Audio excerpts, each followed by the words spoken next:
Muy bien. Y bueno, habíamos a través de, habíamos llegado hasta este punto a través de la fórmula de Euler, ¿sí? Habíamos definido que íbamos a reunir un par de constantes.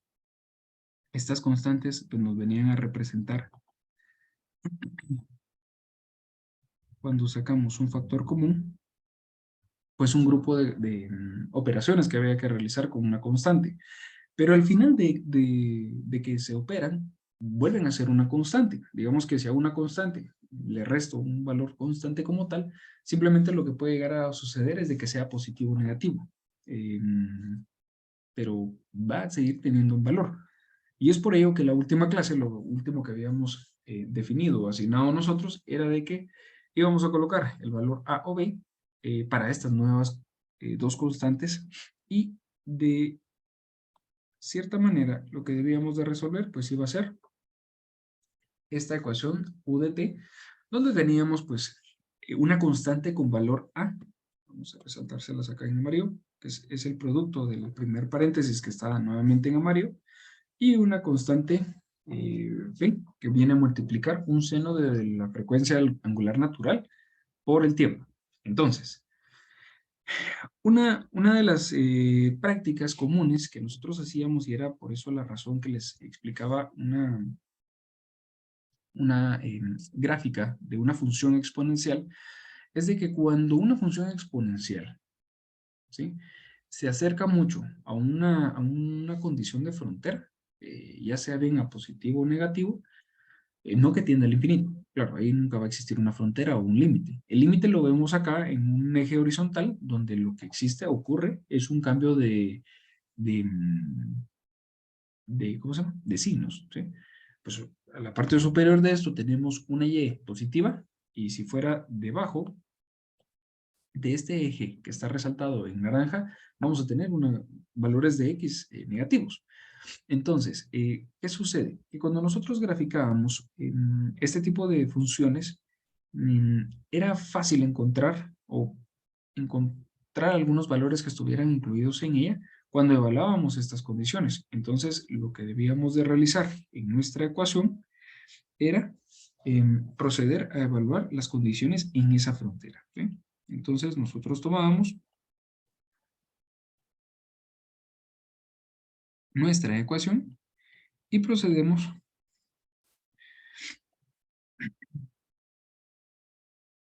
a evaluar en una frontera. Las variables o esta ecuación está en función del tiempo, ¿sí? La t como tal es la que nosotros le vamos a ir variando el valor, y lo que sí podemos determinar es de que en un tiempo cero, recuérdense que esto viene a ser normalmente condiciones que aplicamos para inicio, ¿sí?, las cuales a veces se les denomina pues, las condiciones iniciales.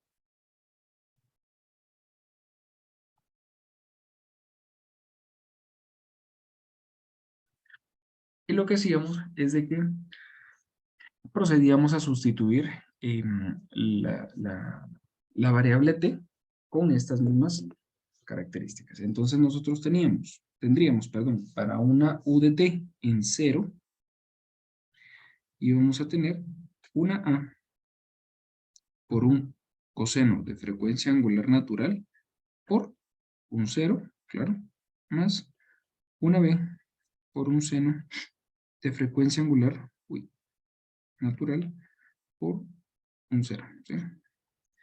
Y bueno, ahí a los que habían visto en el canal, de hecho también esta clase ya estaba explicada. Ahí a lo mejor podían encontrar alguna referencia para la tarea, ¿verdad? Si yo multiplico en este primer paréntesis coseno de frecuencia angular natural o directamente la frecuencia angular por 0, pues obviamente esta primera parte me va a dar un 0. ¿Y el coseno de 0 a qué equivale? A 1. A 1. El coseno de 0 pues nos equivale cabalmente a un 1, y el seno de un 0 0. exactamente. Entonces, en esta primera parte, nosotros podíamos identificar que la frecuencia angular que el desplazamiento para un tiempo igual a 0 equivale al valor de A. A ver, esto puede ya empezar a tener cierta similitud con que algún desplazamiento en su posición inicial puede tener, por ejemplo, un valor igual a una amplitud, ¿ya? Entonces, lo que vamos a determinar es de que ya con esta primera parte, sabríamos de que el desplazamiento inicial o el desplazamiento en un tiempo cero va a tener un valor de A, y ese va a ser el valor constante, ¿sí? Y ese es el que nosotros vamos a ir variando a lo largo de la ecuación. Hacemos el mismo caso. Ahora, para poder resolver B, no puedo nuevamente sustituir el valor directamente en la ecuación. Entonces, ¿qué puedo hacer en este caso? Porque nuevamente me va a dar solo un valor de A. Lo que puedo hacer yo es crear un sistema de ecuaciones. Si yo tengo esta condición, yo sabía que la primera derivada de U en función del tiempo, ya con la constante A, yo debería devolver, o derivar, perdón, pues obviamente la constante esta no, esta se queda tal y como va, la dejamos por acá, y procedo a derivar el coseno de una función. ¿Cuál sería? Sería la frecuencia angular natural multiplicado por el coseno de la frecuencia natural por 0. ¿Dijo por el coseno, perdone, Leonardo? ¿O por seno? Sería por el Perdón, me seno, equivoqué, es por el Sería seno. por el seno. Por el seno, Ajá, así es. cambia. Muy bien, excelente. Así es, cambia. Cuando derivamos, cambia, ¿no? Seno. Pero, Es menos seno. de menos esto seno, sí, seno. exactamente. Cuando yo derivo un coseno, se vuelve un menos seno, ¿verdad? Entonces yo tendría un seno de frecuencia angular natural por tiempo. Y aquí, ¿qué sucede? Veamos entonces con la constante b. Mantenemos constante b, la derivada de un seno. Se volvería entonces un coseno. Ah, pero, habría que sacar, obviamente, Frecuencia angular. la frecuencia angular natural, exactamente. Coseno de frecuencia angular natural por el tiempo, ¿verdad? Muy bien. Entonces, si se dan cuenta, aquí podemos aplicar exactamente las mismas condiciones que antes y procedemos a hacer una sustitución o una evaluación en un tiempo cero. Entonces, para un tiempo igual a cero, lo que tendríamos es de que la primera derivada del tiempo, y habíamos, ahí sigue citando la parte superior esta que se resalta en amarillo, pues sucede que si nosotros aplicamos esta misma, ¿qué sería? El seno de un número cero, pues equivale a cero. Entonces podemos anular la primera parte, ¿sí? Entonces tendríamos que toda esta primera parte equivale a un cero. Y ya solo nos enfocamos en la segunda. Con lo cual, bueno, permítanme, aquí no sería esta, ¿no? Bueno, dejemos esto aquí para referencia. Y tendríamos entonces que el coseno de un cero, ya habíamos mencionado que equivale a un 1, ¿sí? Esto equivale a un 1. Y yo tendría entonces que la velocidad, pues la primera derivada del desplazamiento en función del tiempo, para un tiempo cero, vamos a colocarle aquí un cero, va a ser igual a la constante b por la frecuencia angular natural, ¿sí? Pero como lo que nosotros buscamos despejar es el valor de b, tendríamos que, para el valor de b sería igual a la primera derivada inicial, o en un tiempo igual a cero, sobre su frecuencia angular natural, ¿sí? Entonces, estos eran los valores que nosotros debíamos de encontrar en nuestra tarea y ya darles directamente ahí estamos, el valor, ¿sí? Entonces, lo que les resalto en naranja, pues era básicamente el resultado de la tarea, bastante sencilla, solo tenía que derivar una vez más. Y es pues un poquito ahí de ir jugando con las diferentes ecuaciones diferenciales, derivar, tal y como ustedes ya lo conocían hasta la fecha. De tal manera que yo pudiera obtener... Dije solo una pregunta. ¿Sí, diga? Por ejemplo, eso está muy, bueno, sí se entiende que lo que hicimos fue derivar, ¿va? Pero ¿con qué objetivo se deriva? encontramos la velocidad en un tiempo cero, pero ese es el concepto que no muy entiendo. ¿Por qué derivamos y para qué nos va a servir encontrar esa velocidad en el tiempo cero? Claro, Ese es sí, el concepto, es el que no comprendo mucho. por supuesto. Fíjense que el día de hoy vamos a ver unos ejemplos. Como les mencionaba hace ratito, ahí probablemente vamos a encontrar alguna aplicación más cercana, pero lo que le puedo decir es de que si usted se recuerda cuando calculábamos en colegio o en física 1 o física 0, cuando estábamos en pregrado, Ajá. veíamos el tiro parabólico y muchas veces ahí evaluábamos las condiciones iniciales. En un desplazamiento a cierta altura, salía o se proyectaba algún objeto con una velocidad inicial y con cierta posición, ¿verdad? Ya. Obviamente, ahí lo que hacíamos era analizar un movimiento hasta cierto punto rectilíneo. Ujú. O pues obviamente que va a tener una diferencia de alturas, o etcétera, etcétera. Pero que era afectado solamente por una aceleración vertical, que era la gravedad. En Correcto. este caso, utilizamos el mismo concepto, pero lo que vamos a hacer nosotros es de que vamos a utilizar aceleraciones horizontales, de tal manera que encontremos el concepto esencial de cómo, por ejemplo, una fuerza lateral afecta nuestra estructura, ¿verdad? Porque Ya. tenemos la aceleración. Pero ahorita lo vamos a ver con un ejemplo y va a ser mucho más sencillo, claro. Va, démosle. Muy bien. Muy ¿Algo amable, más? gracias. Sí, sí, a la orden.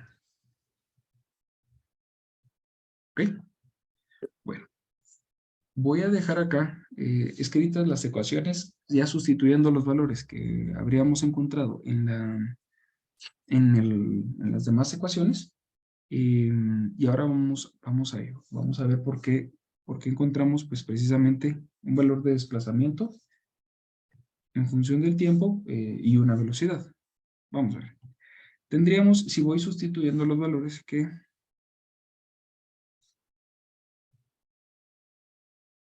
esto es la sustitución meramente que tengo aquí, vamos a ver, aquí arriba, ¿sí? Estoy sustituyendo el valor de A, y yo sé que el valor de A es igual a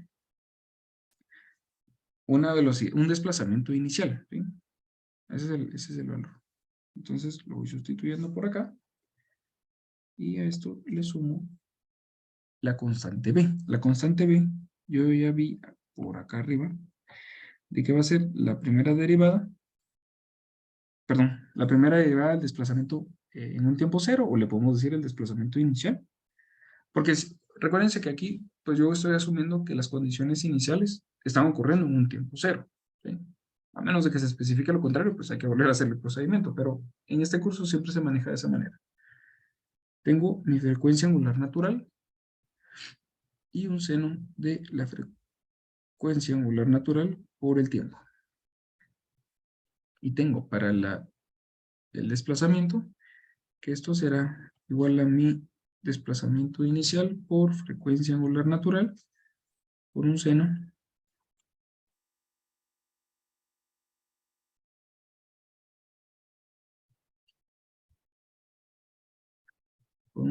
de frecuencia angular natural por tiempo más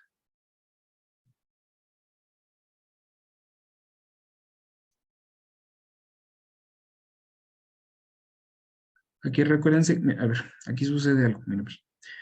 La constante B yo tengo que es dividido frecuencia angular natural, ¿sí? Estoy utilizando este espacio, el que estoy colocando en rectángulo, pero para la derivada, yo la B la estoy multiplicando por una frecuencia angular natural. Entonces acá sería multiplicado por una frecuencia angular natural y obviamente por estar en un denominador y un numerador, voy a eliminarlas, ¿sí?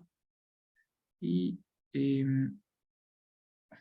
pues vamos a omitir escribir el paso por ahí, simplemente las voy a borrar, pero es por ello, ¿sí?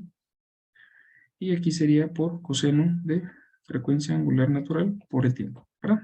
Entonces, básicamente, estas dos ecuaciones que tenemos ahorita corresponden a la primera parte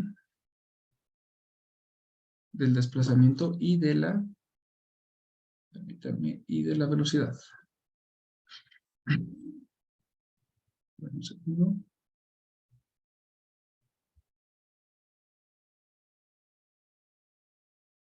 Muy bien.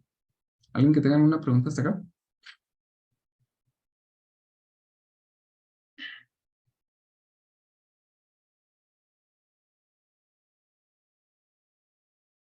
Ok. Todo bien. Me voy a quedar ahorita con esta primera parte y vamos a empezar a hacer un par de ejemplos, ¿sí? Sencillos, sencillos. Nada de que se me van a preocupar todavía, ¿sí? Bueno, voy a dejar esta ecuación hasta este punto porque posterior a que resolvamos algunos ejemplos, regreso y voy a empezar a calcular ya para una aceleración. Ahorita, digámoslo así, he encontrado un desplazamiento, he encontrado una velocidad y tengo también tengo que encontrar una aceleración. Pero mientras tanto, vamos a ver. Vamos a realizar un primer ejemplo. Vamos a colocarle por acá.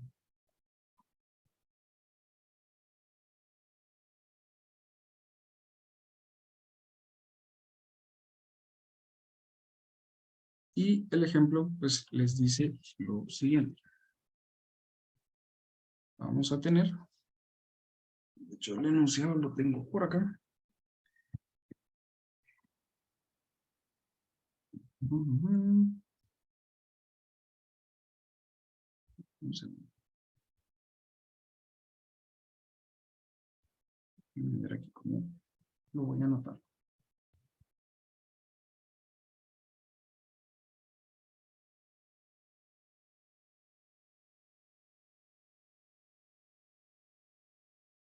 Bueno, tengo lo siguiente. Un ejemplo sencillo. Bueno, tenemos un tanque para agua de peso W 150.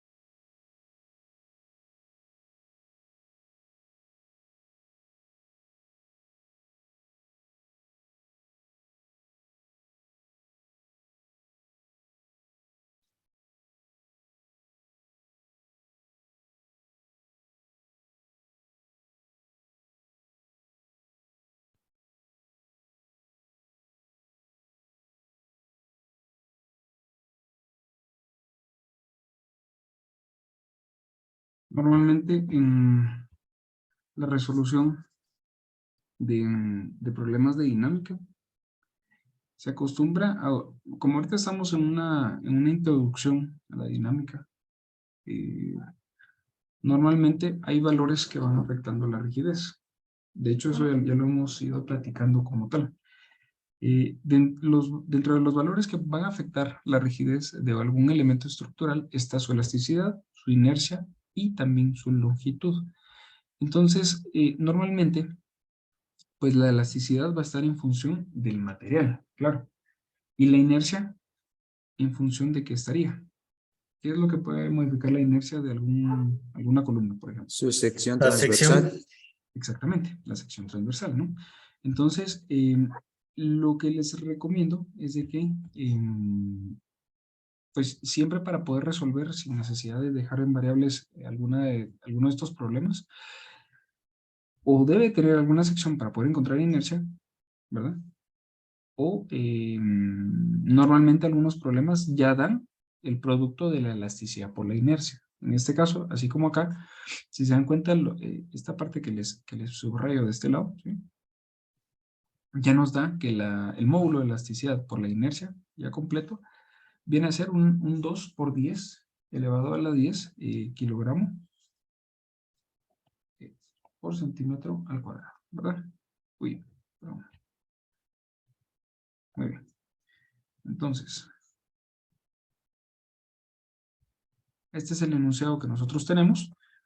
Básicamente contamos con un tanque de agua un tanque para agua de peso de 150 toneladas, son toneladas sin haber sido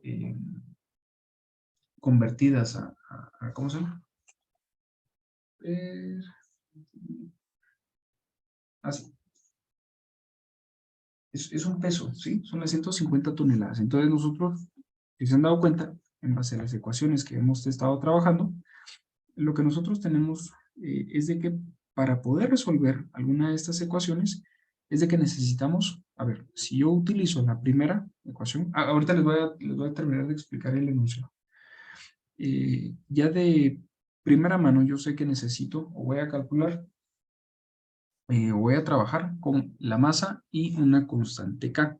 Recuérdense que ahorita al inicio, y pues recordando un poquito ahí nuestro programa del curso, vamos a empezar a ver movimiento que no es amortiguado, ¿sí? Más adelante sí vamos a ver el movimiento amortiguado y vamos a poder quitarle, pues obviamente, esta partecita de la ecuación, ¿verdad? Entonces, mientras tanto vamos a empezar a trabajar aquí algunos problemas bastante sencillos y tenemos, a ver, la descripción va de esta manera. Un tanque para agua de peso de 150 toneladas se apoya en 4 columnas tubulares verticales, las cuales se suponen empotradas en sus extremos, como se ilustra en la figura que ustedes van a ver ahorita. Básicamente es una figura bastante sencilla.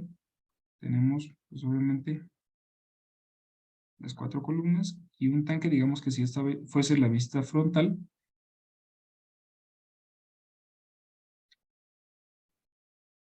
¿Sí?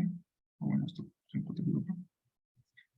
Y esto tiene entonces una longitud de columna de 8 metros. Tiene una rigidez a la flexión, como se indica en el valor superior. Y un dato importante que nosotros vamos a estar utilizando en el diseño sísmico de las estructuras, como van a ver en sus cursos y en este también, en sus cursos más adelante, es de que normalmente necesitamos determinar los periodos de vibración, ¿sí? Entonces, para empezar a trabajar con ello y empezar a encontrar la relación que tenemos hacia el curso, vamos nosotros a calcular qué parámetros qué parámetros van a estar relacionados con estas vibraciones horizontales.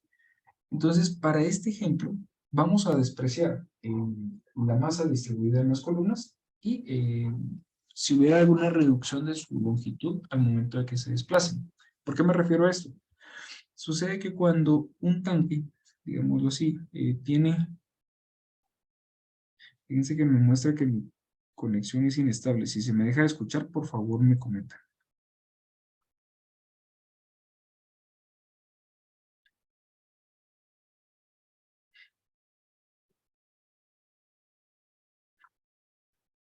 Si las columnas a un inicio pues tenían una altura de 8 metros, exagerando un poco, cuando yo genero cierta deformación, a lo mejor, obviamente esto es una exageración bastante abrupta, ¿no? Pero lo que sucede en la realidad es de que algunas piezas pueden llegar a elongar su longitud, como la que tenemos de este lado, y hay otras que pues obviamente van a tener una reducción de esta. Entonces,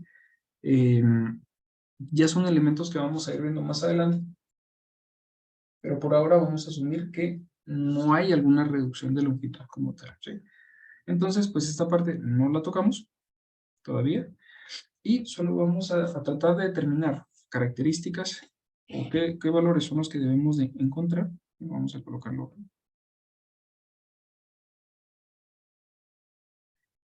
Primero, el periodo de vibración. También necesitamos la frecuencia angular natural y la constante de rigidez. Obviamente, junto con ella hay que encontrar la masa, ¿no? Para que podamos resolver. Entonces, de los primeros pasos que nosotros podemos ir realizando es de que si yo quiero determinar mi masa y yo sé que este tanque tiene cierto peso, puedo dividirlo, trabajarlo sobre la gravedad. Yo sé que son 150 toneladas, que traducido a kilogramos serían 150.000, y la gravedad yo la puedo trabajar también en centímetros sobre segundo al cuadrado, ¿sí? Normalmente pues estamos acostumbrados al valor de G, 9.81 metros sobre segundo cuadrado, pero para poder encontrar la constante de rigidez en las mismas, ¿cómo se llama esto? En las mismas dimensionales que nos están dando el valor, me resulta más fácil hacer ahorita la conversión desde el inicio, ¿sí? Con esto, la masa yo tengo que resultaría de 152.9 kilogramos, y ojo con esta dimensional, ¿sí? Kilogramos sobre segundo al cuadrado sobre masa. A ver, sobre masa, digo, sobre centímetro. A ver, ¿y qué sucede acá? Normalmente nosotros para el peso, ya cuando estamos hablando de kilogramos, utilizamos kilogramos fuerza, ¿sí? Y ya cuando, o un newton también, ¿no? Y ya cuando queremos encontrar o determinar una masa, bien podría permitirse como con otra denominación, ¿verdad? Incluso kilogramos de masa como tal, pues también podría ser válido. El problema está, o hay que prestar bastante atención en que todos los kilogramos que nosotros tenemos, y la forma sencilla de verlo es en el planteamiento, que sí, pues obviamente les dicen peso, quiere decir de que ya está bajo efecto de la gravedad, ¿sí? Entonces, cuando ustedes quieran determinar la masa, pues obviamente lo que hay que hacer es trabajarla ya directamente pues con la gravedad. Es hasta cierto punto fácil de ver, ¿no? Las unidades de la masa, ¿no? Como tal, digamos que lo que les resalto ahora en amarillo, parece un poco atípico porque no es algo común de ver, pero es porque ya está operado también con la gravedad, ¿sí? Yo podría llevármela sin necesidad de estar escribiendo esto, eh, pero el inconveniente que voy a tener es de que no voy a poder anular ciertas dimensionales ya cuando las esté procesando. Entonces, créanme que es mucho más sencillo de esta manera, ¿sí? Entonces, yo ya tengo una masa, ¿sí? Esta podemos regresar a darle aquí valor, digamos, en rojo. Tengo una masa que equivale a 152.9 kilogramos, segundo cuadrado y centímetro. Para poder encontrar la rigidez, a ver, el planteamiento me indica que son 4 columnas. En este lado, por acá, lo tenemos. Entonces, cada una de estas columnas al sistema le está aportando una rigidez. Cada una de ellas pues va a tener acá cierta rigidez, etcétera, etcétera. Entonces, digamos que la rigidez total del sistema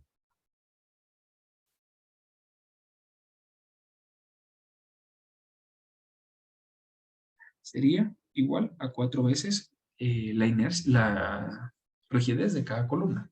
Entonces, la rigidez que yo opero equivale a 4 veces la rigidez, digamos que de una columna individual, equivale, y ojo acá, vamos a ver, tal vez esto se los voy a colocar un poco acá abajo. Si yo hablo de una rigidez de columna, yo tengo para un elemento que va a estar empotrado, ¿sí? La rigidez que tiene ella sería equivalente a 12 veces la elasticidad por la inercia sobre su longitud o su altura, ¿sí? Esta que sería la altura, sobre h al cubo, ¿sí? Porque está empotrada, el planteamiento me lo indica. Entonces, en este caso, yo tendría directamente 4 veces por 12, vamos a ver, E por I es 2 por 10 a la 10. Voy anotando acá, por 2 por 10, no, perdón. Voy a seguir la misma notación. 2 por 10 elevado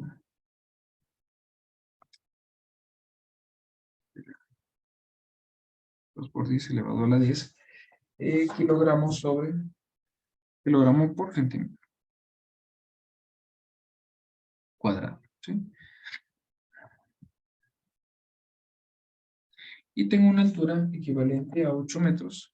Esto pues voy a tener que elevarlo al cubo, ¿sí? Por favor, de igual manera, pues vayan haciendo sus cálculos.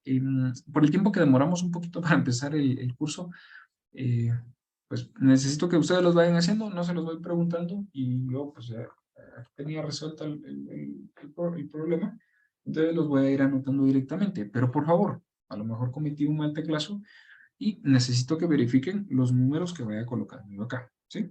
Entonces, a mí me resultaba en 1875, punto cero de hecho, kilogramo sobre centímetro, ¿sí? Ahora bien, nótese que cada unidad de rigidez va a tener unidad de fuerza sobre un desplazamiento. Y es que esto obedece a la teoría de los resortes, que era lo que veíamos la vez pasada, que va a tener un comportamiento como una pendiente donde por cada unidad de fuerza se va a desplazar cierto desplazamiento. Pues va a tener cierta unidad de desplazamiento. Entonces, normalmente todo lo que sea rigidez va a obedecer y va a obedecer a esta pendiente y va a tener estas dimensionales, ¿sí? Podría ser igual kilogramo sobre metro también. Si fuera, por ejemplo, un resorte muy grande, es más fácil verlo por ahí.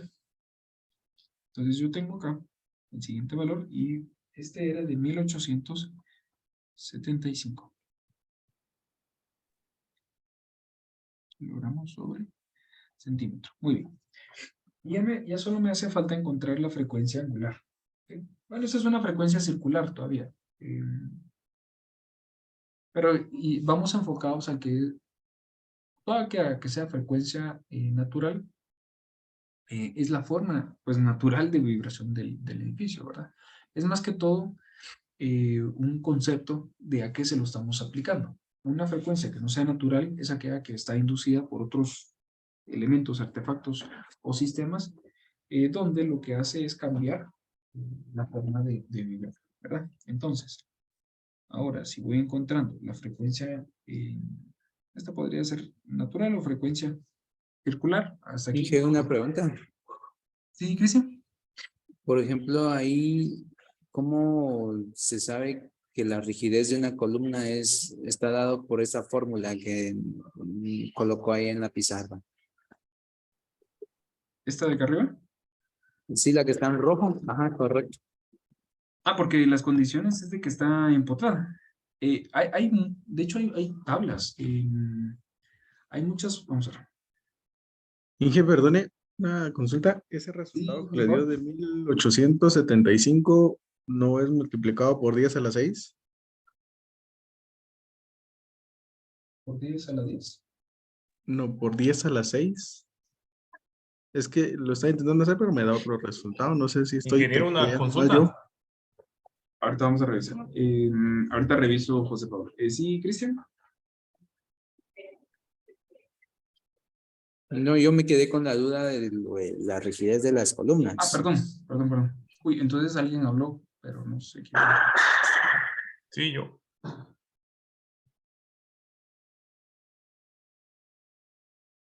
Ok. Es que creo que son 8 metros, hay que pasarlo a centímetros. Sí, toda la razón. Ah, sí, Sí, es correcto. que no tengo. Cabal, ahí está. Sí, Hay que pasarlo a centímetros. voy a colocarle aquí metros para que haga la conversión. Perdón, yo solo tomé ahí los. Gracias. Sí, yo solo tomé ahí el valor de la columna. Respondiéndole a Cristian, fíjese que, vamos a ver.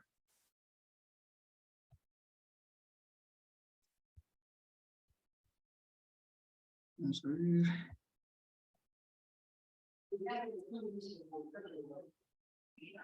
Ok. A ver, por ejemplo, estos son casos de pendientes y deflexiones para vigas. También podría aplicar para una columna, ¿no?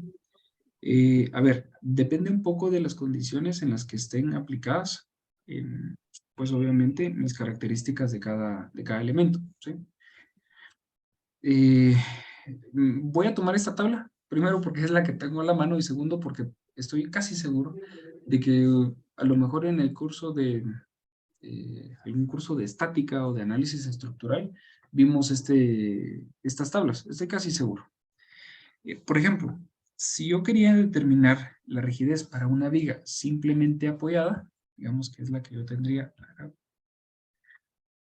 con una longitud L, con una carga P a L medios, yo tenía pues que para encontrar, no, permítame, estas ecuaciones son de deflexiones.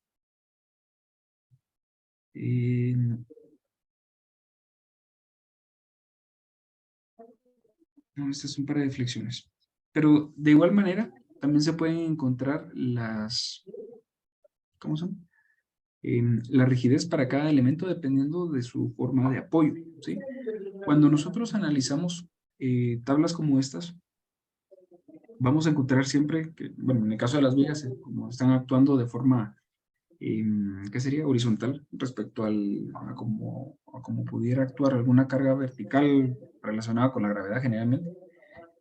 Usted puede encontrar, pues, obviamente, deflexiones en este caso. Así como existe esa tabla para deflexiones, yo pensé que esta era una de rigideces que tenía. Existe también, pues, valores estandarizados para la rigidez dependiendo de cómo estén apoyados sus extremos. Y es que mucho tiene que ver, por ejemplo, características como la longitud efectiva, ¿verdad? Si usted se recuerda cuando analizaba columnas, no es lo mismo tener una columna con un apoyo empotrado y el extremo superior libre, o los dos empotrados, o los dos articulados, ¿verdad? Y ella le empezaba a modificar a usted su longitud efectiva.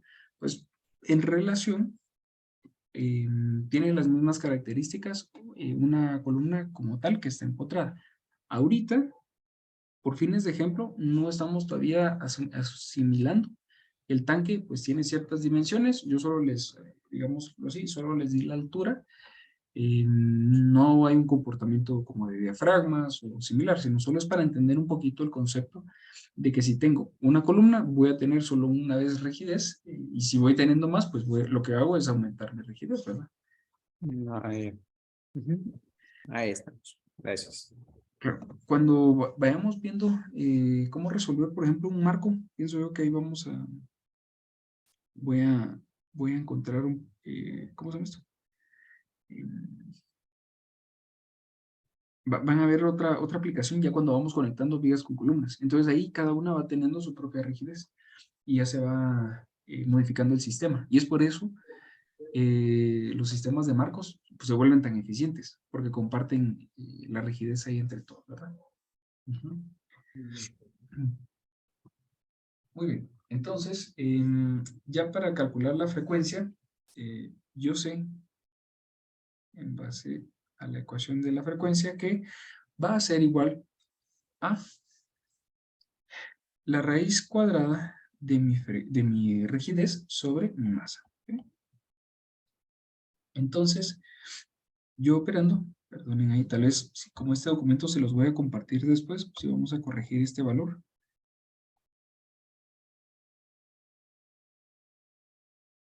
Y esto hay que elevarlo al cubo. ¿Okay? Bueno, y aquí yo tengo la sustitución de los valores de 1875 kilogramos sobre centímetro. Y debería de dividirlo sobre mi masa que es de 152. Obviamente, esta era kilogramo por segundo cuadrado por centímetro.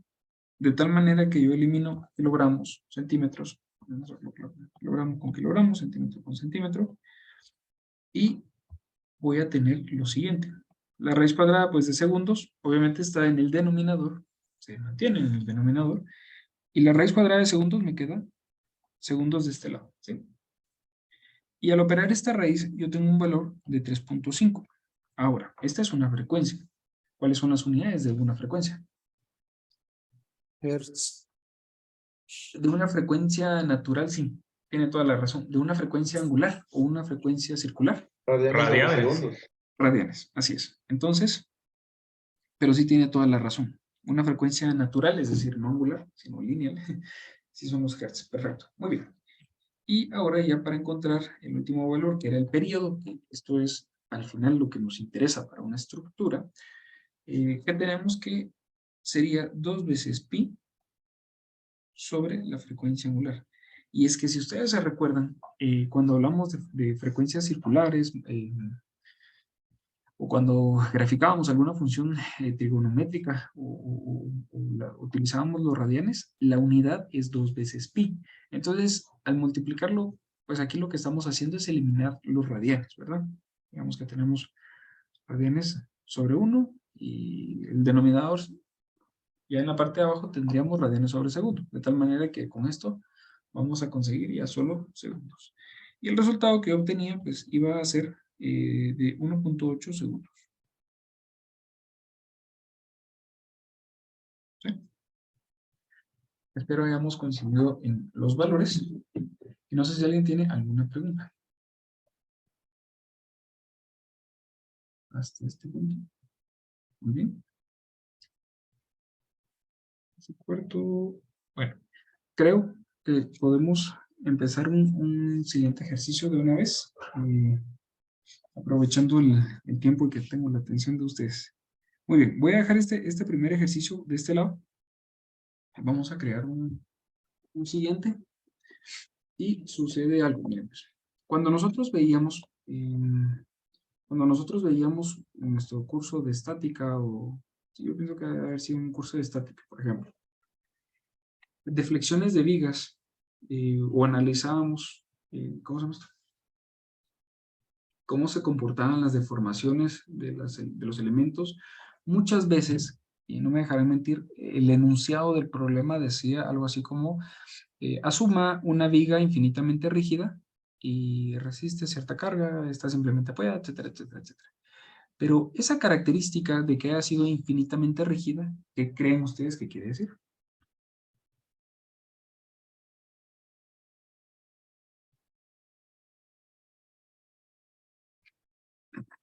¿Qué querrá decir eso, que tenga un elemento que sea infinitamente rígido? ¿Que no se mueve? Muy bien. ¿Alguien más? Que no se deforma. Que no se deforma, exactamente. Así es. Sí, nuestro compañero anteriormente tenía razón a la mitad. Cabalmente, usted le colocó la otra mitad ahí. Exactamente. Cuando tenemos un elemento, una pieza que es infinitamente rígido, es algo que no podemos deformar, porque su rigidez, pues, tiende al infinito, ¿sí?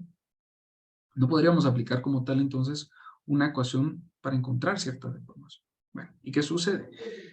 Que cuando nosotros vamos a calcular alguna viga o alguna pieza que sea infinitamente rígida, pues esto ya nos empieza a generar desde el inicio que podíamos calcular, por ejemplo, mis reacciones en los apoyos, o podía hacer una serie pues, resolución ahí de las incógnitas que se generan. Pero en el caso de que yo pudiera tener una viga que sí se deforme, es decir, no sea infinitamente rígida, llega a tener dos tipos de deflexiones, ¿sí? Es decir, el tipo de deflexión que nosotros estábamos acostumbrados a calcular a nivel de pregrado era una deflexión estática, ¿sí?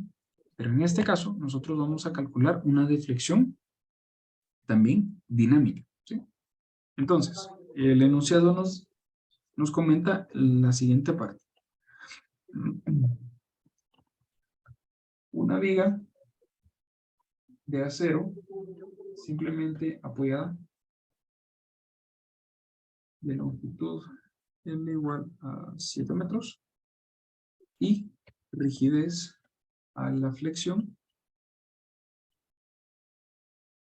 Nuevamente tenemos E por I igual a, en este caso tenemos 2.0 por 10.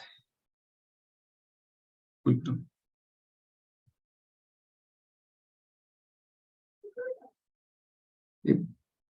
E por I, la elasticidad por la inercia, igual a 2 veces, 2.0, perdón, por 10 elevado a la 9. nuevamente kilogramos sobre centímetro por centímetro cuadrado.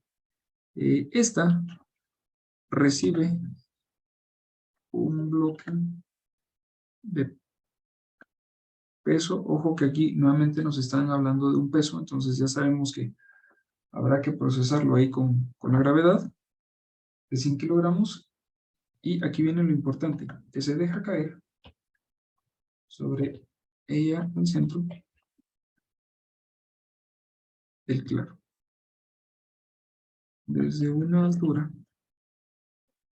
h igual a 0.5 pulgadas. ¿Cómo se muestra a continuación? Bueno, seguro que lo vamos a omitir. Despreciando la masa de la viga. Lo que pasa es que si no habría que sumar el peso que va a generar, pues que ya de por sí está generando que la viga se deflecte, porque obviamente cualquier viga que ustedes de cierta longitud pues apoyen entre dos puntos, a ver, y no me dejarán mentir, si a lo mejor han utilizado pues algún, cuando colocan los parales, por ejemplo, y están ubicando los tendales, y pues todavía no se han colocado los parales, a veces pues se van pandeando por ahí, ¿no? Entonces, por eso es de que nosotros para fundir una losa, digámoslo así, pues vamos ubicando parales para evitar que se deflecte. Porque así reducimos la longitud, ¿no? Es decir, no es lo mismo que yo vaya a deflectar una viga de medio metro que una de 10 metros, solo compensar esa gran longitud, pues ya se empezó a deformar, ¿no? Entonces tenemos no vamos a despreciar ahorita las características de la viga, pero se calculan de la misma forma que vamos a ver ahora. Y también algo para hacerlo un poco idealizado es asumir que el bloque que se va a dejar caer quedará adherido a la viga, ¿sí? Bueno, entonces, ¿qué quiere decir esto? Que al momento de que el bloque cae sobre la viga, pues va a generar cierta deformación. No es un bloque tan pesado como para que no quedara suspendido en el aire, porque sí puede llegar a suceder eso durante milésimas de segundo. Pero sí podría llegar a pasar. Entonces,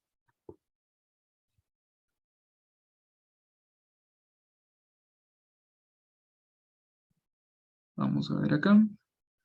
Permítanme.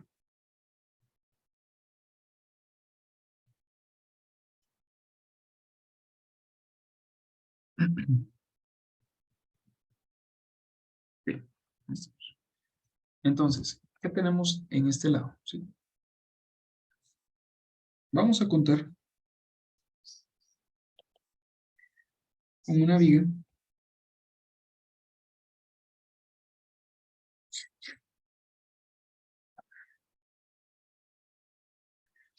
que está simplemente apoyada y claramente está pues de su eje neutro, que si fuese este, al momento de que una masa con un peso W cae a cierta altura, ya vieron que la altura pues entonces sería de 0.5 pulgadas, lo que tenemos es de que va a producir dos reacciones. Una masa concentrada a la mitad de la longitud, bueno, esto tal vez esté un poco desfasado ahora que lo veo. Una masa que está ubicada a la mitad de la longitud, de por sí va a generar que la viga se deflecte, ¿sí? Pero aparte, cuando una masa cae de cierta altura, cuando toca la viga, va teniendo entonces cierta velocidad y va a tener, por lo tanto, una aceleración. Entonces, con ello, lo que nos va a producir son dos tipos de deformaciones. Vamos a tener una deflexión o una deformación, que sería la deformación estática. Esta, obviamente, va a ser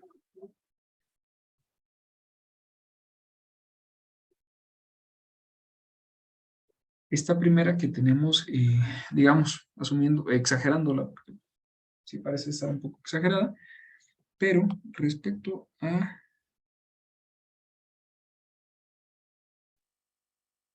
el eje neutro, lo que nosotros tendríamos entonces sería lo siguiente. De este punto hacia la deformación vamos a contar con una deformación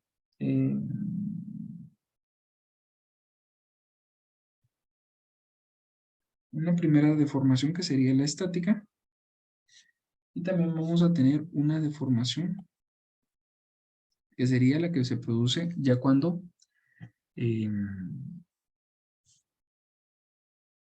cuando nosotros aplicamos de que la masa se deje caer.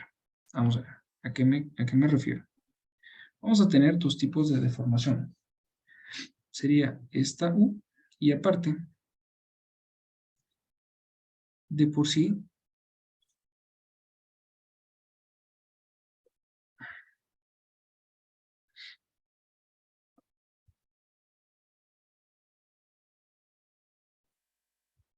vamos a tener acá una deformación que sería entonces la deformación estática. ¿Sí? Entonces, esta deformación estática va a ser aquella.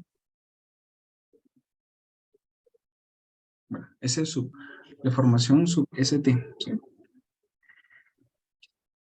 Si nosotros apoyamos una masa con cierto peso de forma tradicional sobre una viga, de por sí se deforma. Pero se va a deformar más si nosotros la dejamos caer de más altura. ¿Sí? Ese es el concepto de este ejemplo. Y identificar, pues obviamente, la diferencia que puede haber en ella o la deformación completa que podemos llegar a obtener si dejamos caer una masa sobre una viga simplemente apoyada. ¿Sí? Una viga obviamente no infinitamente rígida. Y es que esto empieza a ser un acercamiento a cómo se comportan las estructuras o cómo se deforman las estructuras, las losas o las vigas, ya cuando en realidad vamos teniendo cargas aplicadas. Entonces, vamos a tener las siguientes características. Y aquí les comparto una nueva ecuación, una deformación estática para una... Esta sí sería parte de las ecuaciones que habíamos visto con anterioridad. Sabemos que una carga por la longitud al cubo sobre 48 veces la elasticidad por la inercia nos daría la deformación. Esta es una deformación elástica. A ver, ¿de dónde sale esa ecuación? Esta sí era la que teníamos en este apartado.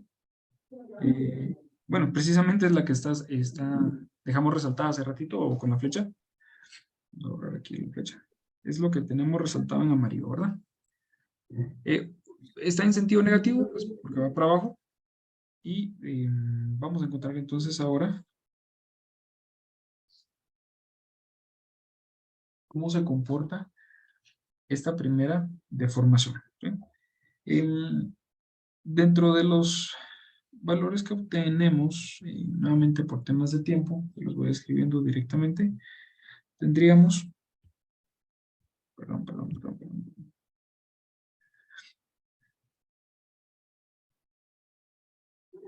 Nuevamente tendríamos 0.3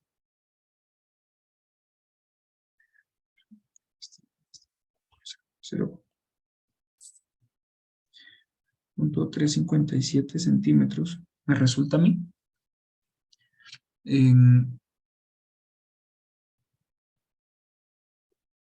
Si se pudiera verificar, si pudieran ir verificando estos cálculos, ¿verdad? Por favor. Y vamos a ver acá. Obviamente, esto es el producto de multiplicar, pues la 100.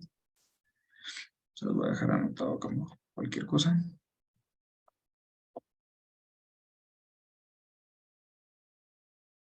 Tendríamos entonces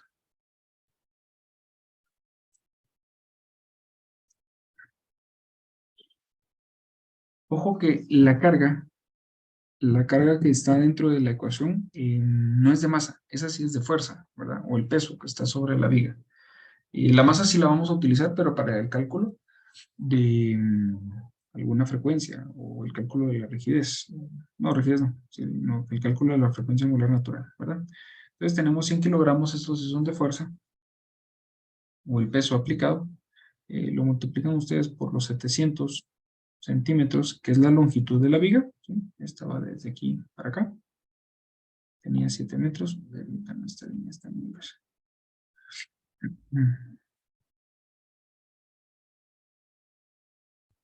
Y acá tenemos pues directamente 7 metros de longitud. Esto lo elevamos al cubo y sería 48 veces por 2.0 por 10 a la 9. Esto va en kilogramo. Puedo eliminar estas dos. Por centímetro cuadrado. Con lo cual pues puedo eliminar en este lado centímetros con el cubo. Y ya me queda directamente pues el resultado de 0.357. ¿Sí? Muy bien. Ahora, si yo voy a calcular la rigidez del sistema,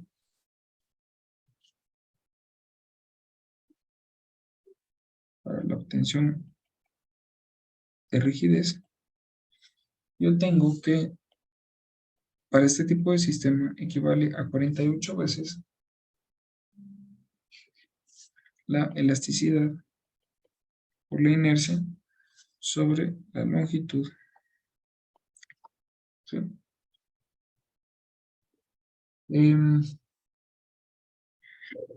Yo podría encontrar este valor. Vamos a ver, tal vez me ayudan ahí a operarlo, por favor. Y voy a encontrar también, para mi frecuencia angular natural, yo tengo que esta sería igual a la constante K sobre mi masa. ¿Sí? Bueno, vamos a ver. Voy sustituyendo acá los valores. Igual, pues, por favor, les pido ahí que desempolven la calculadora. Vamos a ir sustituyendo aquí algunos valores. Tengo 2.0 por eso la 9 kilogramos centímetro cuadrado. Y aquí nuevamente aparecen los 700 centímetros. Esto todo lo debería ir. Y solo cuidado, y si alguien tiene el micrófono abierto, perdón.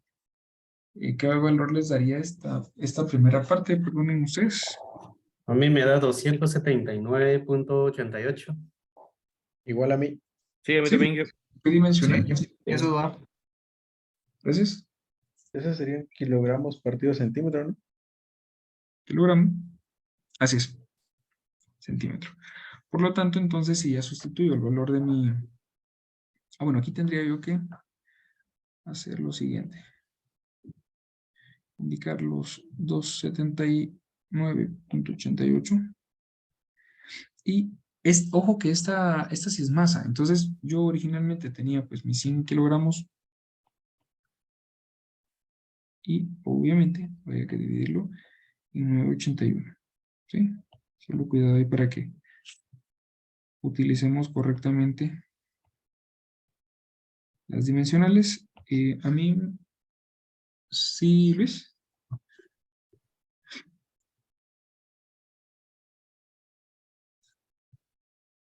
De 2.4. Bueno, yo llegaba a obtener este valor. Para que vayamos verificando, por favor. Sí, ese es ingeniero. ¿Sí? Gracias. Sí. Muy bien. 51. Ok. Bueno. Ahora bien.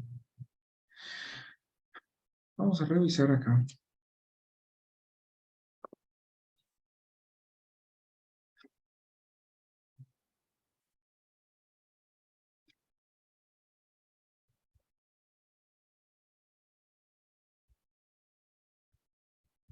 Bien.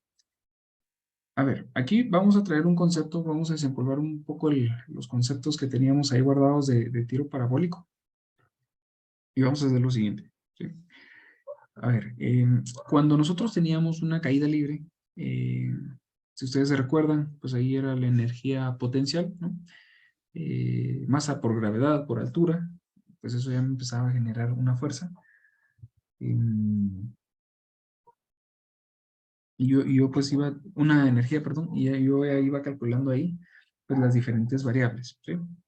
A ver, si yo analizo desde el punto de vista de una caída libre, esta masa que va desplazándose 0.5, podría clasificar ese 0.5 como un desplazamiento inicial, ¿sí? Y luego de ello, si yo quisiera encontrar o darle un valor a la aceleración, perdón, a la velocidad, vamos a ver por aquí, voy a colocar acá,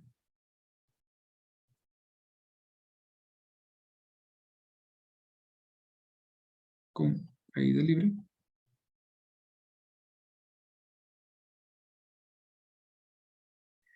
yo podría asumir que el desplazamiento inicial sería,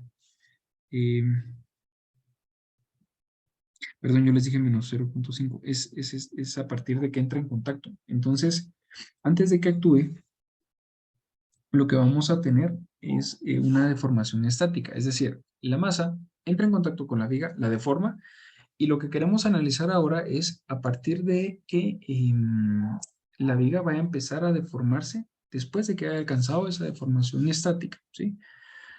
¿Qué sucede? La masa toca la viga se deforma solo por el efecto de la gravedad ya incluido en la masa, ¿sí? Es una deformación estática. Pero aparte, como le estamos añadiendo más altura, esto va a generar pues otras características de desplazamiento, como que si la estuviéramos empujando a la viga. O si es más fácil analizar este ejemplo de la siguiente manera, o de otra forma podría ser, si ustedes tienen una masa sobre una viga y ustedes le aplican cierta fuerza para que se desplace 0.5 pulgadas, pues es exactamente lo mismo. Entonces, ¿qué vamos a tener acá? El desplazamiento inicial va a ser esa primera, si ustedes se dan cuenta, el desplazamiento inicial acá, si tiene un valor, porque fue lo que ya se formó a nivel estático la viga, y le vamos a colocar esa, en sentido negativo, obviamente va para abajo, esa primera deformación a nivel estático. Y también podemos tomar de caída libre que si quisiéramos determinar una velocidad inicial, esto es de las ecuaciones de caída libre, ¿no? Era 2 veces la gravedad por la altura, ¿sí?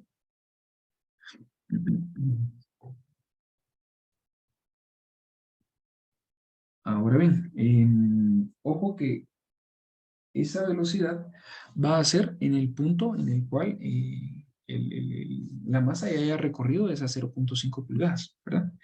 Entonces, vamos a encontrar los valores. Permítanme ustedes.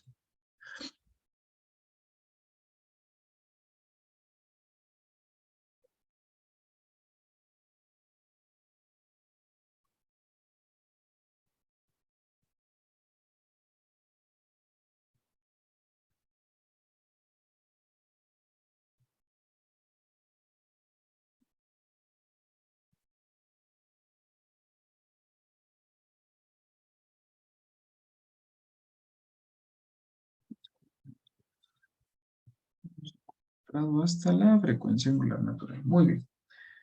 Bueno, ¿sí?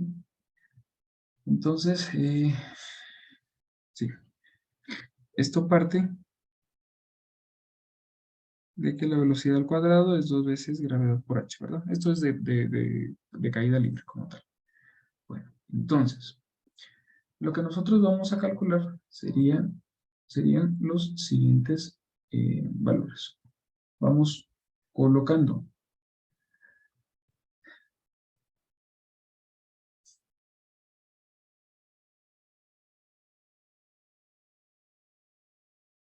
Permítanme.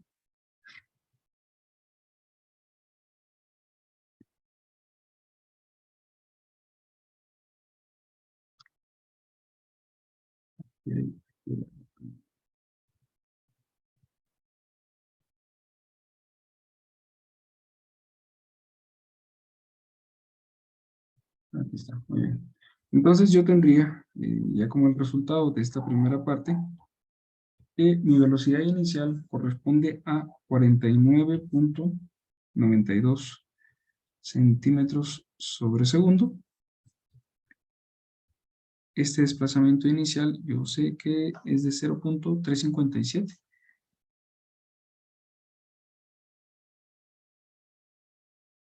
Centímetros. Y yo tengo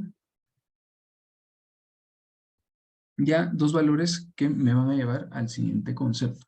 Muy bien. Hasta este punto, ¿alguien que tenga alguna duda?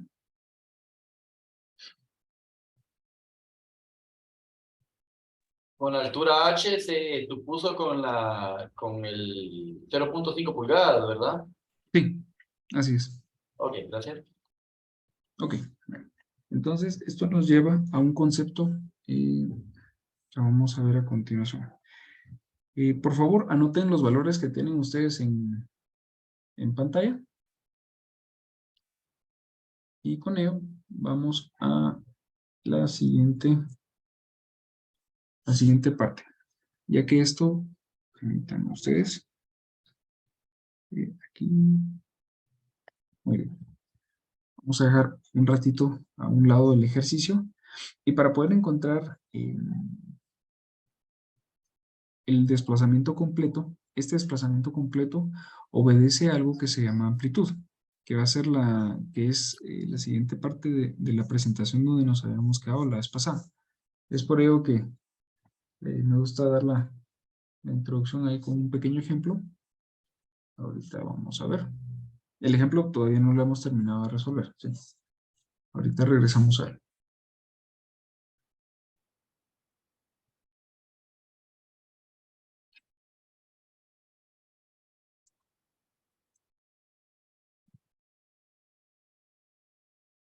Ok, vamos a ver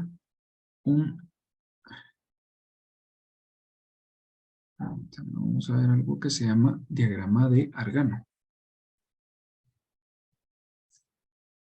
Por Dios.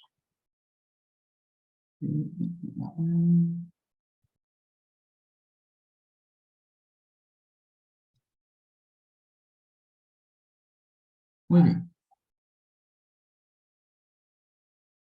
Ok, entonces, nosotros teníamos...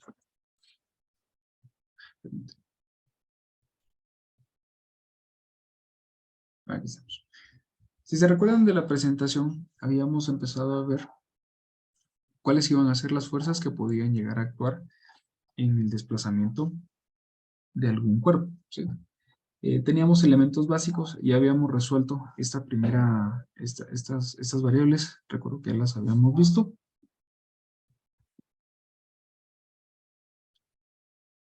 Sí, muy bien. Recordándoles un poquito, teníamos nosotros fuerzas inerciales, claro, que iba a ser la masa por la aceleración. Teníamos fuerzas de amortiguamiento, ya vimos que es la constante de amortiguamiento por la velocidad, fuerzas elásticas, que sería entonces la rigidez por el desplazamiento. En base a estos tres conceptos fue que nosotros empezamos a armar la ecuación de movimiento, ¿ya? Entonces,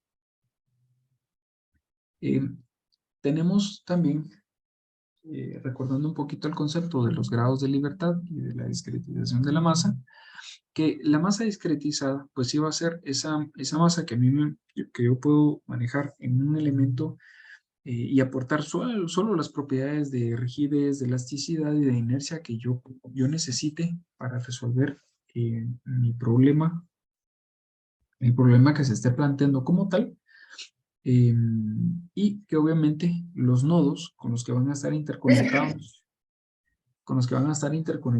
los diferentes elementos, pues ya van dependiendo del eje donde los estamos analizando, va a tener ya sea bien una traslación o una rotación, ¿verdad?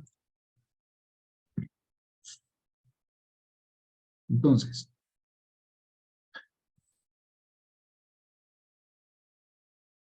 muy bien. Esta parte si ustedes se recuerdan, ya la habíamos empezado a revisar. Dijimos que primero nos íbamos a enfocar en una vibración libre y no amortiguada. Y esto es básicamente para poder empezar a ver lo que corresponde a la primera parte de la ecuación. Es poderla resolver asumiendo que no vamos a tener esa constante C porque si no, pues también resolverla resulta un poquito más laborioso. Entonces, con ello, partíamos de estos conceptos. Aquí sí había una fuerza de tipo damping, como ustedes se recordarán, que era la de amortiguamiento. Teníamos la fuerza restitutiva o la fuerza elástica, que va a ser la rigidez por el desplazamiento, y una fuerza inercial, que era la masa por una aceleración, ¿verdad? Entonces, si ustedes se dan cuenta, aquí tenemos las siguientes dos ecuaciones.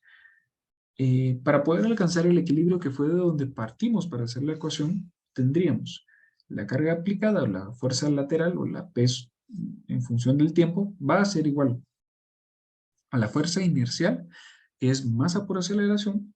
Tenemos una fuerza de amortiguamiento o fuerza tipo damping, que es la constante C por la primera derivada de desplazamiento en tiempo, y una fuerza elástica, ¿sí?, que obedece básicamente a la rigidez por el desplazamiento obtenido en función de t.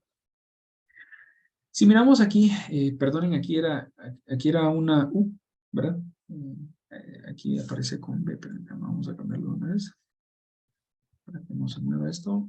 No. Ahí me acordé por qué lo hice así, para poder dejar los dos puntitos ahí. Ya. Bueno, es masa por aceleración por tiempo más constante por la primera derivada de U de t, más la rigidez por el desplazamiento en función de t. Y esto equivale a una fuerza,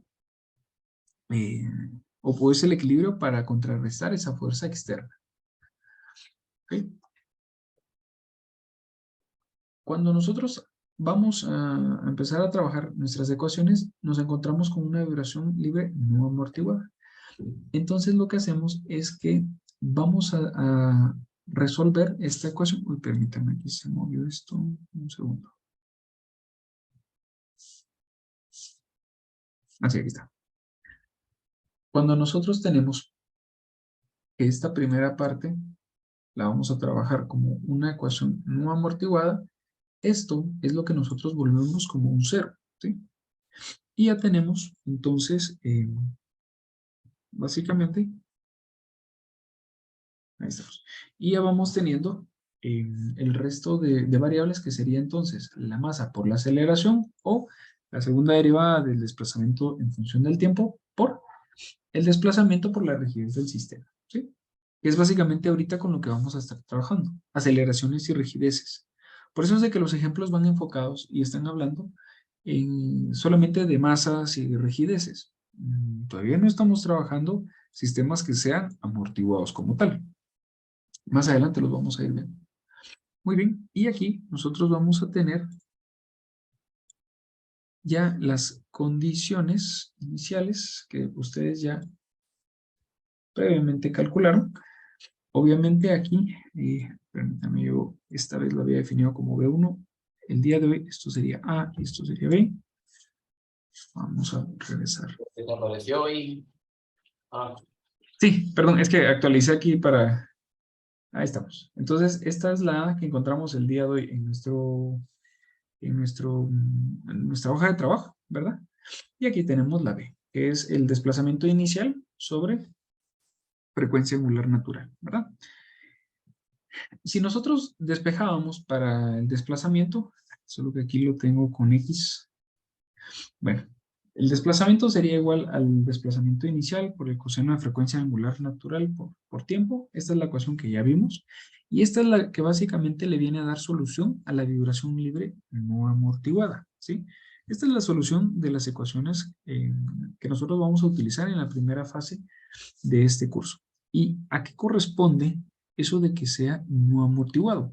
De que cuando nosotros vamos a analizar los diferentes desplazamientos en una gráfica de tiempo versus desplazamientos, si se fijan ustedes, nosotros vamos teniendo un tiempo en el eje horizontal, el cual pues obviamente va a ir avanzando de izquierda hacia derecha, y nótense que acá vamos teniendo perdónenme, no sé por qué. Vamos a resaltar. vamos teniendo en esta primera parte, pues un desplazamiento inicial, que es el valor de A. La A que encontramos en la hoja de trabajo, digamos, la que hicimos el día de hoy, o la tarea. Entonces, normalmente, el desplazamiento va a empezar en una posición. No necesariamente, ojo, por favor, y en mayúsculas, no necesariamente este desplazamiento inicial va a ser la amplitud más grande. O pues la amplitud del desplazamiento. Creo que es redundar si uno dice la amplitud grande, ¿no? Porque la amplitud, pues obviamente es la diferencia o la altura que alcanza o el máximo desplazamiento que se logra obtener respecto al tiempo, ¿sí? Entonces, si ustedes se fijan, aquí tenemos una gráfica donde pues, nos indica cuál es la amplitud. Esta parte de un desplazamiento inicial, pero esta es una forma de graficarla. Más adelante vamos a ver algo que se llama un diagrama de Argand, que es otra forma de graficarla, pero respecto a cuadrantes, no a una elaboración de una gráfica donde el eje vertical es desplazamiento y el horizontal es tiempo. Y esta que vamos a ver más adelante nos va a ayudar a terminar de resolver el primer problema. Entonces,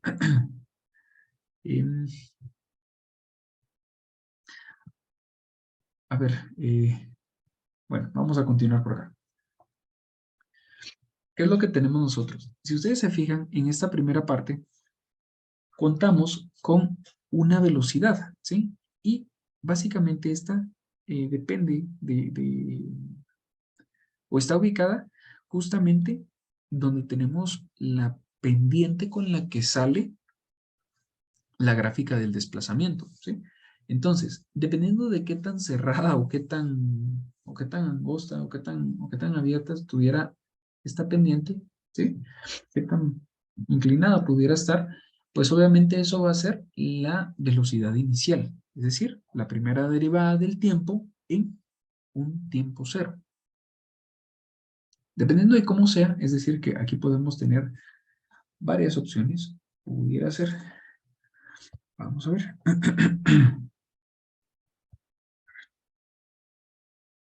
Vamos a ver si sale acá. Esta pudiera ser, pues, con alguna cierta inclinación más prolongada, con lo cual, pues, para tratar de igualar esa velocidad, como ustedes lo notan acá, pues obviamente aquí se proyecta cierta pendiente respecto a la horizontal. Ojo, prestar solo atención a la línea en color amarillo ahora. Vamos a borrar esta. Y lo que tendríamos entonces en este caso sería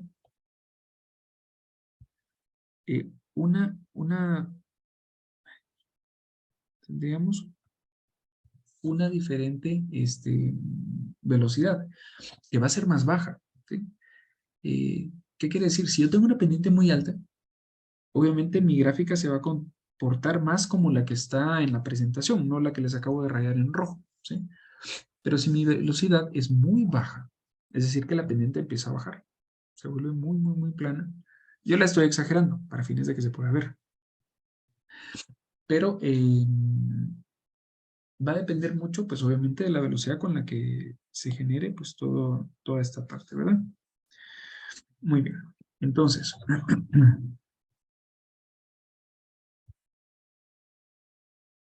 ahí estamos. Depende mucho de qué velocidad tenga y así va a ser la forma de esta pendiente. Luego de ello que tenemos, pues obviamente, a ver, ojo. Aquí vamos a tener un sistema muy idealizado. No tenemos un sistema de amortiguado. Entonces, se asume que obviamente pues la gráfica va a mantener este comportamiento donde sube y baja. Más adelante vamos a ver que un amortiguamiento lo que hace es disminuir obviamente esas amplitudes respecto al tiempo, porque para eso es un sistema amortiguado, que tiene que reducir los desplazamientos en función del tiempo. ¿Cómo lo aplicamos? A edificios en que si nosotros vamos a tener obviamente si vamos a tener un sistema amortiguado, lo que buscamos es de que cuando un edificio empiece a desplazarse, reduzca esas amplitudes o esos desplazamientos lo más rápido posible. Es decir, que una gráfica del tiempo así tan prolongada, pues no se daría. Se detendría bastante rápido. Y bueno, dentro de las deformaciones, si las queremos analizar en ciertos momentos específicos, noten ustedes que aquí tengo la letra A, B, C, D, E, que es el recorrido para completar un periodo. Un periodo, recuerden ustedes que se viene a completar cuando yo alcanzo la deformación hasta un sentido, digamos desde la posición central hasta un sentido, regreso a la posición inicial y vuelvo a desplazar al sentido contrario. Posterior a ello, vuelvo. ¿Qué quiere decir eso? Que si yo estoy en una posición A, donde no está deformado mi marco, que es donde está precisamente el cursor, yo tengo columnas y viga, pues obviamente sin deformar, ¿no? Y ya con ello, pues yo voy no teniendo desplazamiento. Por eso es de que ahí intersecta la gráfica del desplazamiento versus el tiempo. Luego de ello empieza a deformarse hasta llegar a una amplitud más mayor, o hasta una amplitud, ¿no? Que es el desplazamiento mayor, perdón. Este sería un momento B, y cabalmente aquí se alcanza una letra U, que sería el desplazamiento. Posterior a ello, voy a regresar a una posición C, que es donde ya subí de A a B, y luego vuelvo a caer a C. Nuevamente, cualquier intersección acá quiere decir de que no tengo deformación, y alcanzo posterior a ello una deformación en D, donde la deformación U, al igual que en el momento B, ocurre a su máximo número, al máximo desplazamiento, pero en sentido contrario. Por eso el marco aquí se deforma hacia la izquierda. Sigue a E, vuelve a estar un sistema sin deformar por la intersección, y sucesivamente ese es el comportamiento de un movimiento libre, ¿verdad? ¿Alguna pregunta acá? Muy bien. Perdón, fíjense que el día de hoy necesito pedirles favor. Perdón, yo sé que es un poquito cansado, pero sí necesito que por lo menos saltemos el receso. Vamos a salir un poquito antes, pero vamos a terminar un poquito antes por un compromiso. Perdonen ustedes, pero igual siéntanse en la libertad de, si tienen alguna necesidad de tomarse un pequeño descanso, pues pueden hacerlo sin problema. Pero sí necesito terminar la clase un poquito temprano el día de hoy. No hay problema ahí, verde. Gracias. Vamos a tratar de no hacerla muy pesada. Muy bien, entonces, ¿qué tenemos acá? Aquí ya nos encontramos con algunos conocidos que vieron ya el día de hoy. Por ejemplo, que la frecuencia angular natural va a ser la raíz de la rigidez sobre m. ¿Sí? Que esto ya lo vimos en el primer problema. Entonces, esta frecuencia natural en vibración libre del sistema normalmente la estamos dando, entonces ya vimos con las dimensionales del primer ejemplo de hoy, como radianes sobre segundo, generalmente. Vamos a tener también que el periodo natural es el tiempo para completar un ciclo completo. ¿Y dónde ocurre eso? Pues por ejemplo desde un momento A hasta un momento E. ¿Sí? Ahí estamos completando 2 veces pi sobre frecuencia angular natural, que fue lo que vimos en el primer ejemplo del día de hoy. Y aquí viene otra forma de representar este tipo de desplazamiento. Solo quiero preguntar si alguien tiene alguna duda antes de pasar a la siguiente parte. Muy bien. Igual, si conforme vamos avanzando alguien tiene duda, levante la mano, por favor. ¿Sí? Solo una, Sí, diga. pero no sé si va a regresar al problema anterior que estábamos viendo de la fila de citado. Sí, así es, justamente Ok, con esto. Sí, Arilson, gracias. Bueno, y ahora sí, para acabar de resolver nuestro problema, necesito que veamos lo siguiente. A ver, ustedes se recuerdan que nosotros teníamos cuando estábamos definiendo la ecuación que íbamos a tener unos números imaginarios. Cuando generamos ahí la raíz de un número negativo, pues obtuvimos números imaginarios y reales. Bueno, ¿qué sucede con ellos? Que nosotros, para poder graficar correctamente la intersección de estas diferentes variables que vienen a a estar involucradas en este sistema, tenemos lo siguiente.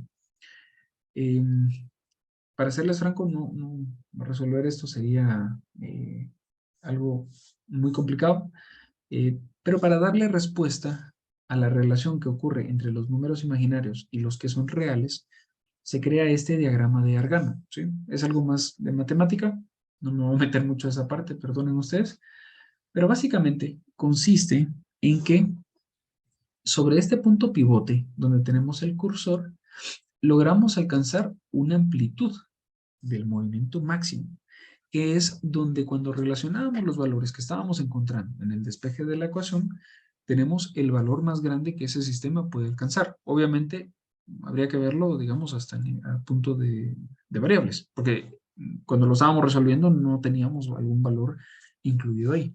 Pero ¿qué sucede? Cuando nosotros le colocamos una amplitud, que es este desplazamiento máximo, básicamente estamos generando un triángulo rectángulo. Estos valores, por la intersección entre los números imaginarios y los reales, obedecen a lo siguiente. Conforme va cambiando el valor, vamos a ver aquí, conforme vamos aumentando el valor, obviamente la forma de realizar esta flecha, porque todas las flechas que podrían crearse nacen del origen o la intersección entre el imaginario y el real, van teniendo un comportamiento para este sentido. Es decir, que podría tener una amplitud por acá, una nueva de este lado, otra por acá, etcétera, etcétera, ¿sí? Entonces, ¿qué sucede? Que cada vez que yo tengo una cierta frecuencia angular natural, recuérdense que eso es radianes sobre segundo. Entonces, si por ejemplo se completan cierta cantidad de radianes, yo desplazo en este sentido mi amplitud. Pero, obviamente, la proyección de las flechas que ustedes ven en este sentido como X sub O y X' sub O sobre frecuencia angular natural van a ir cambiando. Es decir, quiere decir de que no serían los mismos valores que si, por ejemplo, yo ahora en color verde tuviera, digámoslo así,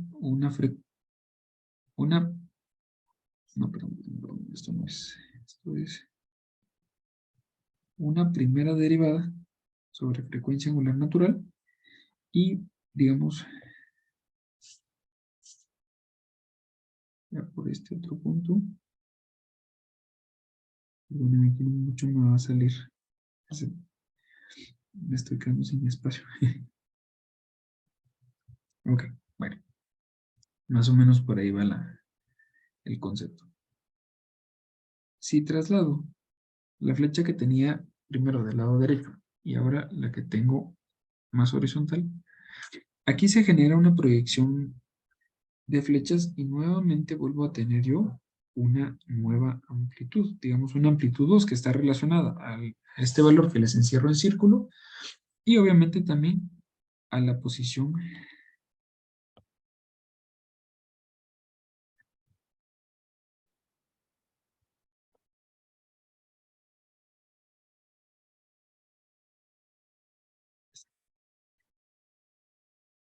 y obviamente a la posición inicial, ¿sí? Que básicamente van siendo ese par de, de datos que me permiten armar a mí un triángulo rectángulo. Siempre mi posición inicial va a ser mi cateto opuesto y mi primera derivada de desplazamiento, es decir, la velocidad sobre la frecuencia angular, va a ser mi cateto adyacente. Y entre ellos dos, la forma de relacionarlos para obtener mi amplitud es utilizar un teorema de Pitágoras, ¿sí? Entonces, lo que yo hago es de que yo tendría, entonces, ahora voy a tomar esta parte de acá abajo, digamos que en color azul, y tengo que la amplitud elevada al cuadrado va a ser igual a la raíz cuadrada, bueno, siguiendo las variables que había dejado aquí en esta presentación, perdonen ustedes, sería desplazamiento inicial al cuadrado, más Primera derivada del desplazamiento al cuadrado sobre frecuencia angular natural. Bueno, todo esto debería estar al cuadrado, ¿verdad? Que es básicamente lo que les escribía yo en este lado, ¿sí? Entonces, cuando yo logro encontrar esa hipotenusa, doy solución a la amplitud, pues a la amplitud del movimiento, dependiendo en qué frecuencia esté yo por analizar. Y por frecuencia me refiero, pues obviamente, al grado de apertura que habría respecto al pivote, como ustedes pudieron observar en este punto, ¿verdad? Entonces ahí se va generando pues diferentes amplitudes dependiendo de la frecuencia que se esté analizando y yo puedo encontrar así entonces la amplitud de ese movimiento. No es necesario que en un examen, por ejemplo, se pongan a resolver esta gráfica. Solo es para explicar de dónde obtengo yo la ecuación de la amplitud, ¿sí? En base a resolver un teorema de Pitágoras y encontrar pues obviamente la hipotenusa, ¿verdad? También se podría encontrar algo que se llama un ángulo de fase. El ángulo de fase sería, se los voy a colocar en rojo, no sé si alguien tiene alguna pregunta.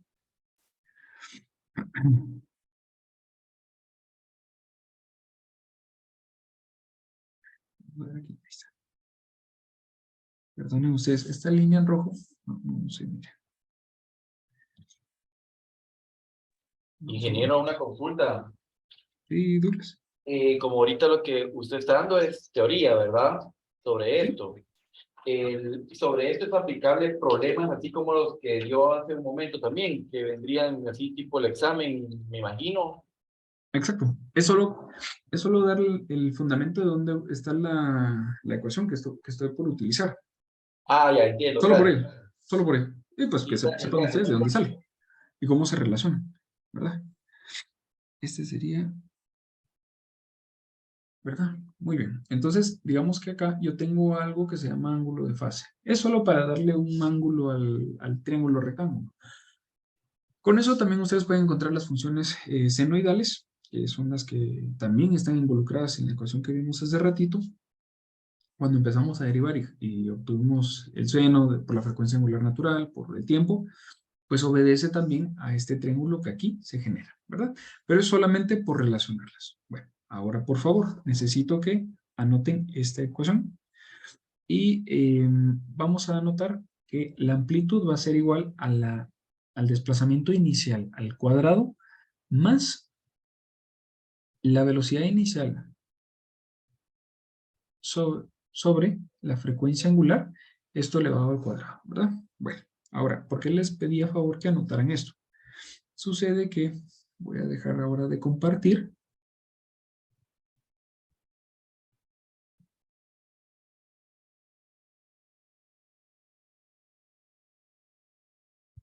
Y procedo a compartir en este lado. Vamos a ver. Entonces, ¿por qué estábamos viendo esto? Y es que cuando yo estoy analizando una caída libre, ahora ya cuento con una nueva ecuación. Y es de que, como ustedes se pudieron dar cuenta, la amplitud es mi hipotenusa y con esto yo tenía una velocidad inicial al cuadrado más una velocidad inicial sobre una frecuencia angular natural, por ejemplo, al cuadrado, ¿verdad? Y fíjense ustedes que estos valores, el que está en naranja, yo lo tengo por acá, el que está en amarillo, yo lo tengo de este lado, y mi frecuencia angular natural, que sería la que les resalto en verde, pues yo la tengo por acá. Y con ello yo ya puedo resolver una amplitud. La amplitud, en este caso, lo que va a hacer es encontrar el máximo desplazamiento de la viga que yo estoy teniendo al momento de que cae la masa. Entonces, así yo ya puedo encontrar qué desplazamientos están ocurriendo dentro de la viga. Si operamos la ecuación, yo tendría entonces que la amplitud es igual a 0.357 esto está en centímetros elevado al cuadrado, más 49.92 centímetros sobre segundo. Frecuencia angular natural sería 52.4. Pues como ustedes bien saben, los radianes aquí pues se pueden anular. Esto es radianes sobre segundo. Y aquí puedo proceder a eliminar segundo con segundo. Así, yo elevo esto al cuadrado y aquí puedo terminar de operar esta primera parte. El valor que ustedes obtienen acá, espero que sea de 1,095 centímetros, que es el que obtenía. Y con esto estamos obteniendo, ojo, estamos obteniendo la amplitud máxima que va a tener la viga cuando le cae la masa. Aparte es la deformación estática. Entonces, el planteamiento del problema, aquí le hacía falta, encontré un par de errores ahí ortográficos. Ahorita los vamos a cambiar. El problema pregunta por la deformación total. ¿Sí? ¿Cuánto se deforma en la viga?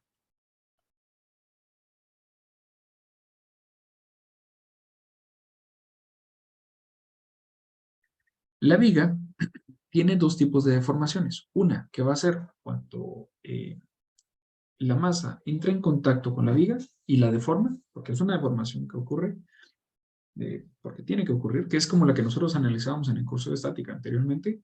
Y aparte hay una deformación que se produce por la altura. A ver, y esta puede variar. Imagínense que no la hubiera dejado caer yo a 0.5 pulgadas, sino que la hubiera dejado caer de 3 metros. Seguro que la viga se deforma aún más, ¿no? Entonces, ahí vamos viendo que existen varios tipos de deformación. Entonces, la deformación total va a ser igual, o deformación o la deflexión total, va a ser igual a la amplitud, que es la más grande que podemos obtener en el desplazamiento, en el movimiento libre, perdón, más esa deformación que ocurre a nivel estático, ¿sí?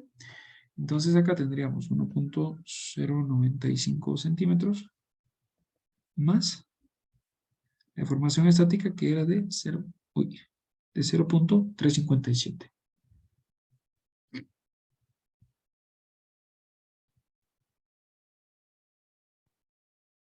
Con lo cual, la deflexión total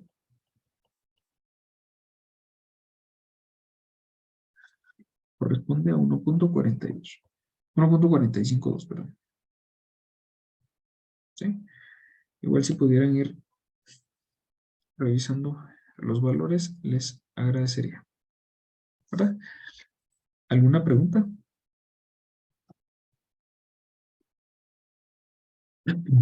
Una consulta, ingeniero, no sé si esto tiene que ver con el tema, pero, o sea, con el ejercicio en sí. O sea, yo tengo mi deformación total de 1.45 centímetros, ¿verdad? Sí.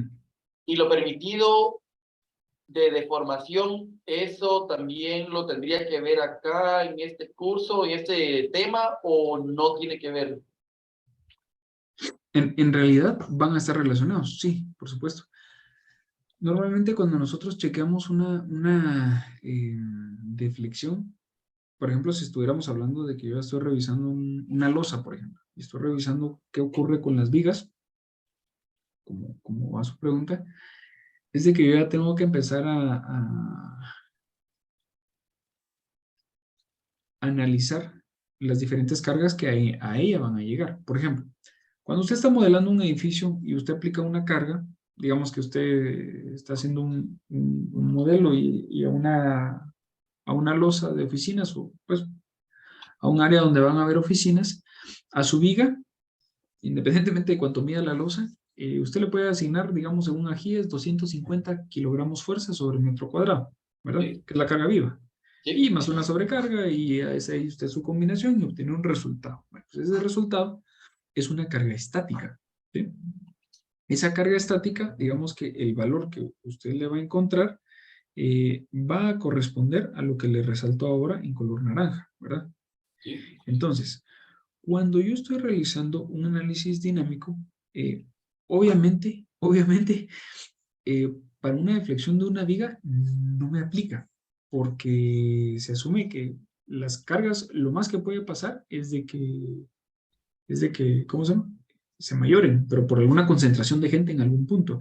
Aunque le digo algo, en parte la mayoración de cargas, específicamente las cargas vivas, cuando hacemos nuestras combinaciones ya para diseño, tienen considerado un aumento por una carga que se llama dinámica. Por ejemplo,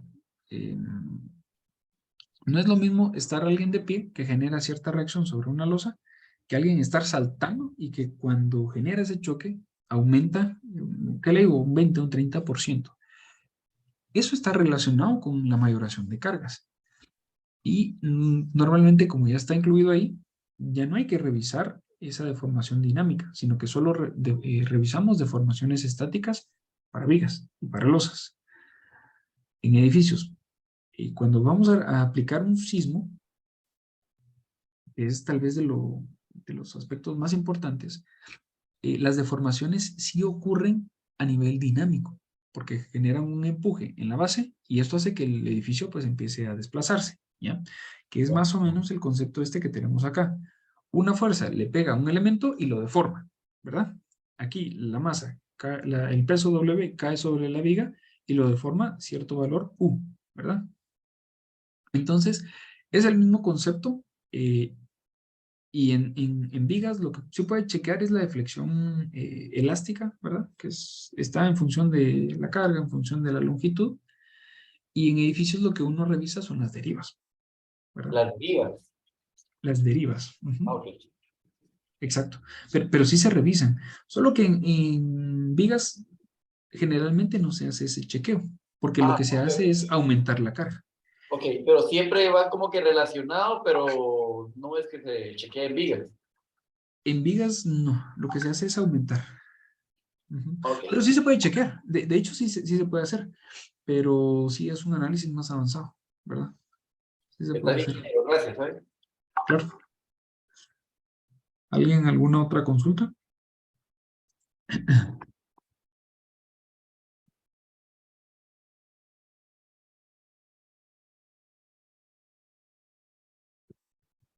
¿No? Les voy a... Espera, ya lo digo. Aquí el planteamiento era encontrar la opción. Sí. Muy bien. Entonces, vamos a hacer, vamos a ver lo siguiente. Voy a... Bien, la tarea para la siguiente clase, por favor, va a ser que nosotros debemos de encontrar, si encontramos desplazamiento y velocidad, necesito que,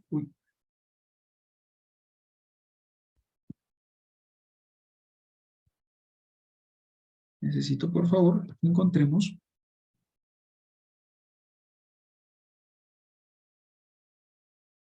igual, derivando por favor, la segunda derivada de la deformación respecto al tiempo. Por favor, para la segunda clase. Lo que voy a hacer para que no haya problema es de una vez les habilito la tarea, ¿verdad? El espacio para la tarea. Tratemos de tenerla previo a la siguiente clase. Entonces, igual, en una hoja, en Matcad, donde ustedes gusten, resuelven o a mano y le toman una foto o la escanean y ese documento escaneado o la fotografía es la que podemos cargar al aula virtual, ¿verdad? ¿Alguna pregunta? No, ingeniero. Muy bien.